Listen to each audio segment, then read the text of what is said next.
Quebec is looking at cutting down the number of permanent immigrants to as low as 25,000. That's less than half the number the province currently takes in. Immigration Minister Jean-François Roberge tabled a preliminary document outlining 3 potential 3-year plans for immigration starting next year. We don't shut the gate. This is not true. We are lowering our goals, our scenarios.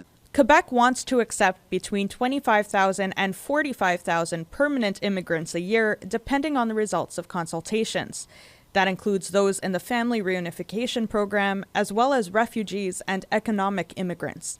The province wants to prioritize newcomers who have a certain level of French. Qu'on va garder des seuils très bas. Premier François Legault says his government will continue to reduce the number of permanent immigrants as long as Ottawa continues to allow such a high number of asylum seekers in Quebec. The province wants the federal government to cut down the number of asylum seekers and temporary immigrants by half, especially in Montreal and Laval.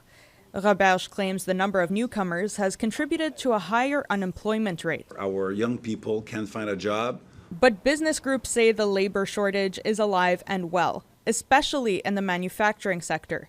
The Institut de Québec recently recommended the province take in 90,000 permanent immigrants, at least for now, to rely less on the temporary labor force. If companies are going abroad to recruit foreign temporary workers, they're paying somewhere between 12 and 15,000 every time they bring someone in.